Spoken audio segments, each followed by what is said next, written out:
mejor busquen en un traductor, pero este filósofo alemán que dejó una huella imborrable, una huella, un tatuaje en el siglo XX y en el pensamiento, al menos de Occidente, pero probablemente del mundo.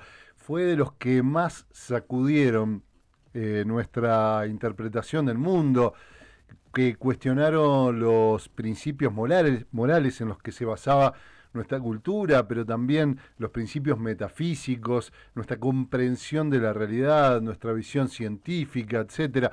Bueno, tal vez de los más profundos. Alguna vez él mismo dijo, me comprenderán dentro de 100 años. Y tal vez murió en 1900, probablemente este siglo recién pueda desplegar los efectos de alguien que fue quizá demasiado vanguardista para su tiempo, pero que ya veía los signos de los tiempos.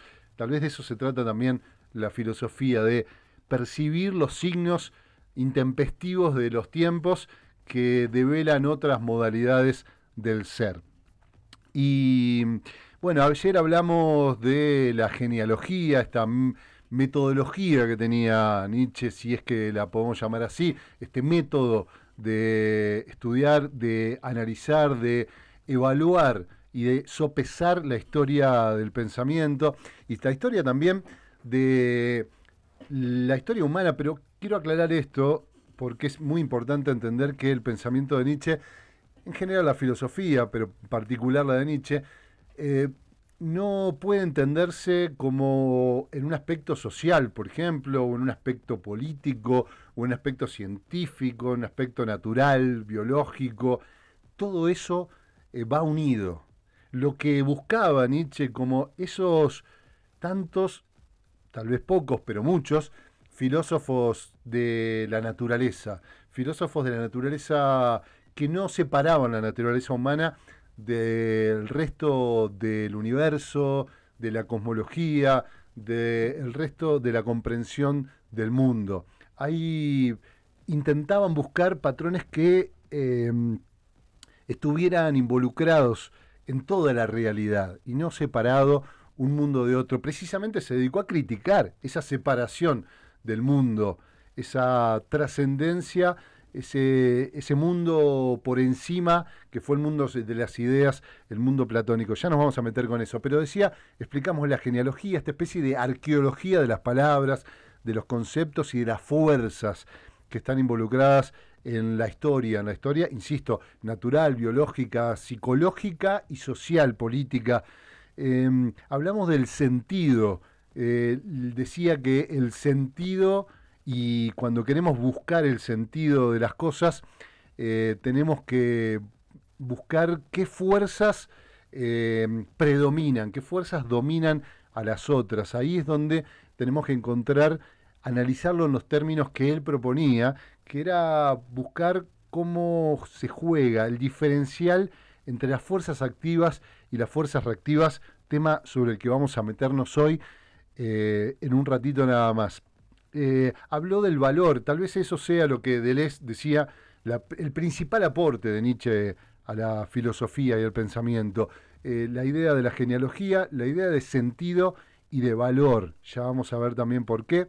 El problema crítico del valor de los valores, decíamos, cómo evaluarlo. Él decía que los valores pueden ser activos o reactivos y le llamaba a las fuerzas activas o al valor activo la voluntad de poder, y a los valores negativos, a los valores reactivos, nihilistas o valores del nihilismo, del hombre domesticado.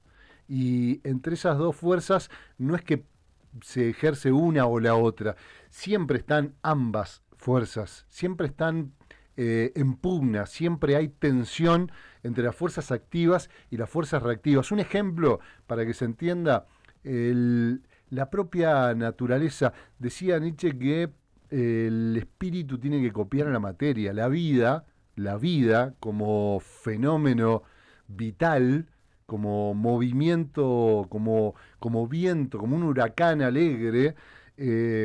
La vida tiene que copiar a la materia en su primer momento. La materia primero fue inerte, pero la vida, ese espíritu que fue involucrando a la materia y que le dio movimiento y le dio existencia, bueno, tiene que copiar a la materia. Entre esos dos, la materia es una fuerza reactiva, es decir, una fuerza que frena el movimiento, que detiene el movimiento y hace que los flujos de las moléculas, de los átomos, de la energía, si ustedes quieren, desde un plano más cuántico, pero que para Nietzsche ni siquiera es energía, todo eso sería parte de una confusión. Es esa energía, esa fuerza vital. Bueno, esas fuerzas reactivas, decía, que son las que frenan el movimiento, que la detienen, son fuerzas conservadoras, las fuerzas de la materia. Para que la materia exista, para que vos, yo existamos, esta mesa, este mate existan, tiene que haber fuerzas reactivas que frenan el movimiento de la vida, lo detienen, le dan una forma, una existencia concreta, y a partir de eso hay una conjunción. Bueno, en esa tensión, porque no somos solamente esa materia inerte, somos también esa fuerza vital, esa vida, esas fuerzas activas que hacen que a la vez estemos en movimiento, que existamos, que cambiemos, que nos modifiquemos, que devengamos una u otra cosa. Ese movimiento son las fuerzas activas y en el mundo antiguo, así lo estudió el propio Nietzsche, su primer libro que fue El origen de la tragedia, extraordinario libro donde analiza precisamente la tragedia griega y que desde ahí ya deviene, muy jovencito él, ya deviene parte de su pensamiento trágico, el trágico en un sentido no novelesco, ¿no? Menos turco de lo que estamos acostumbrados. La tragedia es precisamente que se vive en esa tensión de fuerzas. Para los griegos no había una resolución de la tensión de fuerzas, no gobierna una o la otra, sino que se mide el sentido de una cosa, el sentido de un acontecimiento, el sentido de un fenómeno, en evaluar, en sopesar cuál de esas fuerzas predomina, cuál domina a la otra o se deja dominar.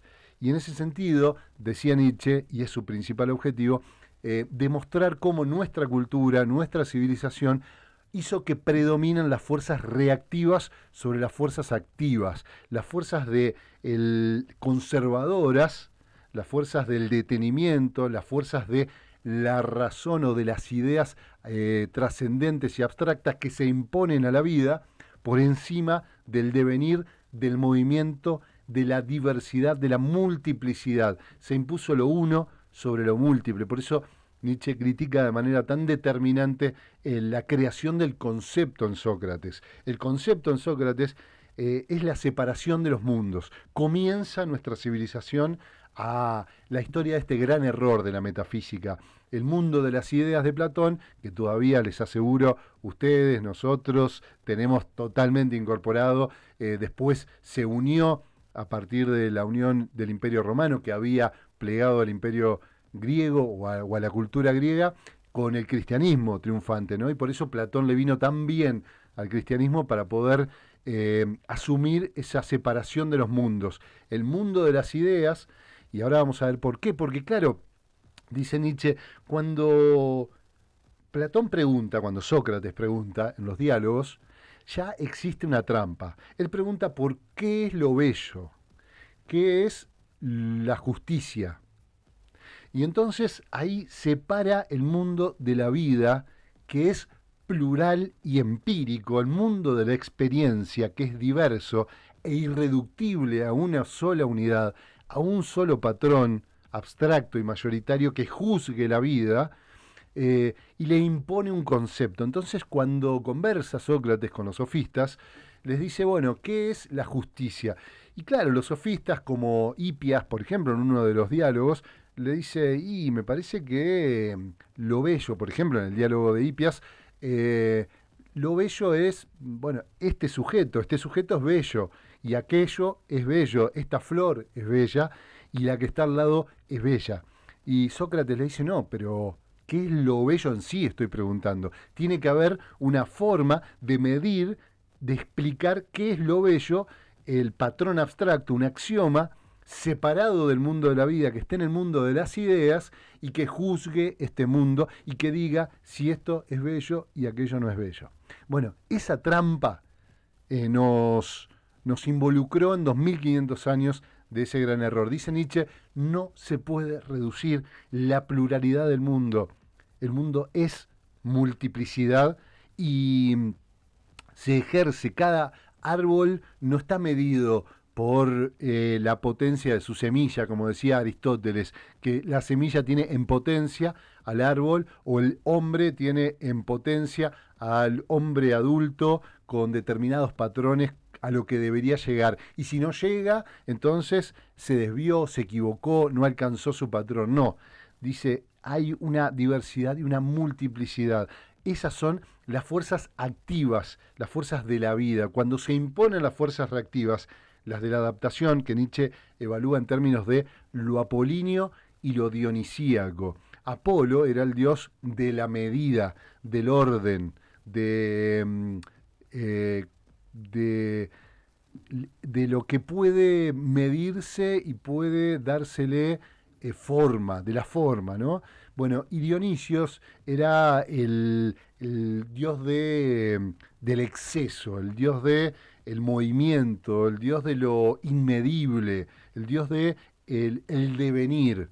Y por eso la gran dicotomía que existía en el origen del pensamiento griego y también en el pensamiento oriental y también en el pensamiento hindú y si ustedes quieren en el pensamiento americano, pero que se resuelve de manera muy distinta. Fíjense, esa dicotomía entre la forma y lo no medible, entre el movimiento y lo estático, entre el ser y el devenir, o las esencias y las sustancias o las cosas, esa dicotomía, bueno, en Sócrates y en Occidente se resuelven a favor de lo apolíneo, a favor de la forma, a favor de lo uno, de la unidad de las cosas. Y ese es una forma de resolverlo que no tenía, por ejemplo, el mundo americano, como lo hemos demostrado ya en otras columnas, pero tampoco el mundo oriental, porque esa tensión tiene que permanecer. Bueno, lo que intenta Nietzsche precisamente es que eh, se desplieguen los valores altos, decía, los valores nobles, que deben ser los valores del movimiento y del devenir, y tratar de limitar un poco este triunfo de lo apolíneo, este triunfo de lo conservador. ¿Por qué? ¿Por capricho? ¿Porque nos gusta más? No, porque disminuye nuestra potencia, dice Nietzsche, tomando a Spinoza, disminuye nuestra capacidad de ejercer lo propiamente humano, que es la creación de valores, la creación de ficciones para la vida, la creación de modos de existencia y la posibilidad de desarticular a los que nos imponen para poder crear otros más altos, más alegres, más vitales, más profundos, que estén basados en el amor y no en el odio. Estas son palabras que también utiliza Nietzsche, ahora vamos a desplegar.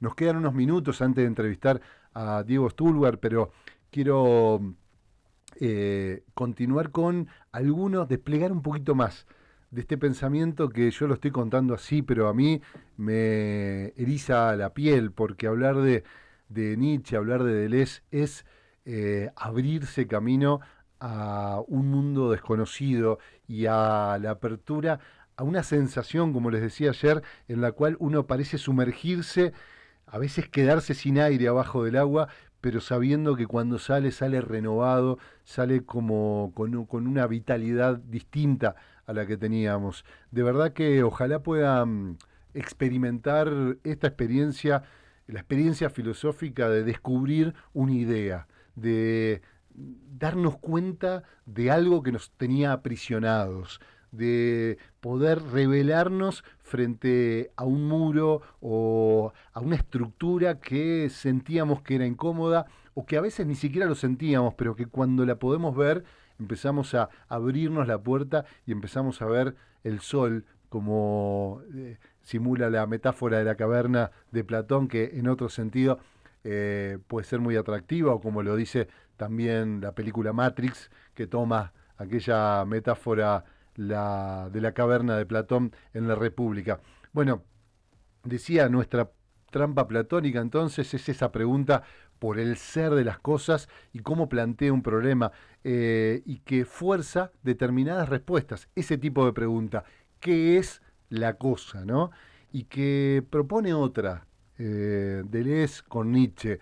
Dicen que se puede buscar quién es bello, quién es justo, y a partir de eso tener una visión empirista y pluralista. Deleuze retoma también, además de Nietzsche, a Spinoza, a Bersón, pero también a Hume que fue el pensador empirista por antonomasia, el creador del empirismo anglosajón, pero un pensamiento realmente muy profundo que dice, bueno, no se conoce a partir de las estructuras mentales, sino que debemos conocer a partir de la experiencia. La experiencia nos despierta nuestras capacidades, es decir, violenta nuestra forma de interpretar la realidad y a partir de eso debemos interpretarla. Y por eso tiene la posibilidad de evaluarla de manera diversa. En algún punto los anglosajones tienen una ventaja en ese sentido sobre los alemanes o los franceses, que son un poco formalistas todavía en su estructura. Decíamos que el único antídoto entonces eh, para contra los pensamientos que bajo la presunción de una trascendencia, bajo la presunción de la verdad, porque al fin y al cabo, lo que construyeron a partir de eso, de Sócrates en adelante y del cristianismo triunfante, que saquemos al cristianismo como fe, ¿eh? No hablamos de la fe del cristianismo, hablamos del poder que impuso y de los libros que se transformaron en la voz oficial. Lo hicieron a partir de entender que para imponer una verdad, una sola verdad, un solo Dios, decía Nietzsche, paréntesis, que los dioses han muerto, sí, pero murieron de risa al ver a un dios decir que era el único. Eh, y esa idea de que hay un solo Dios, una sola verdad sobre las cosas y un solo concepto de bello, un solo concepto de justo, un solo concepto de realidad, de mundo, de universo, bueno, es lo que terminó aplastando la multiplicidad de lo real. Aplasta la multiplicidad de lo real y dice, por eso el único antídoto es el pensamiento pluralista y empirista. La voluntad de poder, otro concepto central que vamos a tratar hoy con Diego, la voluntad de poder no hay que interpretarla, que es un concepto muy anclado en el pensamiento nietzscheano, no se trata de que la voluntad busca el poder como un objeto a conquistar. No se trata de eso. Y la voluntad no quiere objeto alguno, dice Nietzsche. La voluntad quiere afirmarse a sí misma. En algún tramo dice, la voluntad, ¿qué es lo que quiere una voluntad? Lo que quiere es afirmar su diferencia. Y ya vamos a ver por qué. Bueno, la voluntad de poder es sobre todo una voluntad de vida. Es esa fuerza activa, esas fuerzas de la vida que quieren hacerse lugar en el medio de la piedra, en el medio del cemento, uno podría decir. Es esa plantita que crece en la grieta del cemento. O sea que la voluntad es asimilable a lo que Deleuze llamaba el deseo y que Spinoza llamaba la potencia, como hemos hablado otras veces. La potencia, el deseo, la voluntad de poder, esa fuerza vital que intenta hacerse lugar a pesar de las estructuras que conservan lo quieto, que conservan lo uno. No deseo de un objeto, sino autoafirmación de la voluntad. Bueno, la voluntad de poder no quiere poder, decía Nietzsche, crear nuevos valores. Eso es lo que busca. Afirmar su diferencia es que necesita, que quiere y que se hace lugar buscando afirmar su diferencia, es decir, crear nuevos valores. Por eso, ¿se acuerdan que cuando les mencioné a Zaratustra, el libro de Nietzsche, así hablaba Zaratustra, él dice que son las tres transformaciones del humano.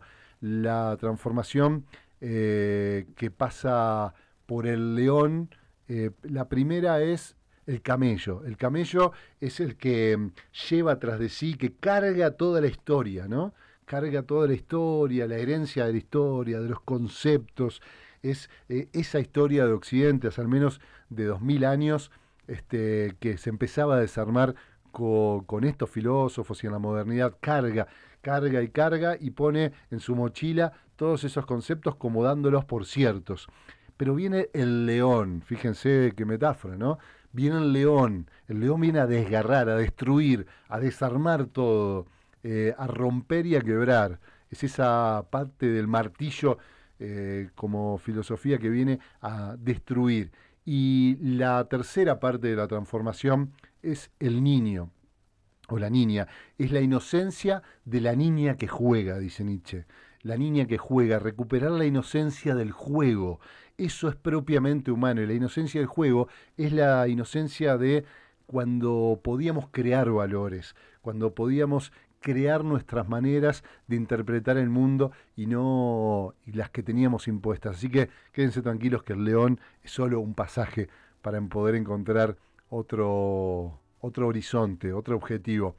Eh, y decíamos que encontrar sentido a una cosa, entonces, es un fenómeno humano, decíamos, un fenómeno biológico, físico, psicológico, es averiguar qué fuerza se apropia de la cosa, la explota o se apropia de ella. Entonces, nuestra búsqueda y por qué traemos todo esto acá, a este programa diario, a esta radio, a este canal de streaming en YouTube, donde nos pueden encontrar con una radio muchas voces y pueden encontrar el resto de las columnas y las entrevistas, lo traemos porque encontramos que hay una gran dificultad hoy por hoy de poder analizar esta realidad de una manera distinta, poder encontrar en el sentido que se nos pierde. ¿Y por qué se nos pierde? Porque no sabemos buscarlo.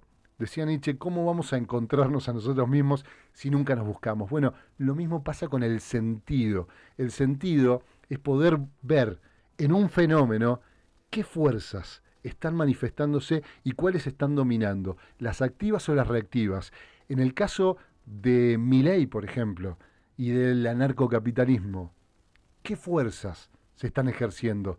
Las fuerzas de las fuerzas reactivas, las fuerzas que decía Nietzsche del resentimiento, del odio, de la nada, del nihilismo del hombre domesticado, o las fuerzas del amor, de la vida, de ese impulso vital de la pluralidad. Bueno, pareciera que está bastante claro que a pesar del disfraz de cosa nueva, lo que se viene manifestando es el último impulso, el impulso final, o al menos el más alto, de la imposición de una verdad sobre el resto. Y le agrego esto, decía Nietzsche, que hay que desconfiar de esos que piensan la vida o piensan la realidad de una manera descomprometida o fría y no apasionadamente y sentimentalmente incluso, y que se nos juega la vida en la disputa del sentido sobre las cosas, quienes vienen a imponer diciendo que su idea, su dogma está por encima de la experiencia de lo que vive nuestro pueblo, de lo que vive la gente, de lo que vive su comunidad. Bueno, algo están escondiendo, evidentemente, fuerzas reactivas del hombre domesticado.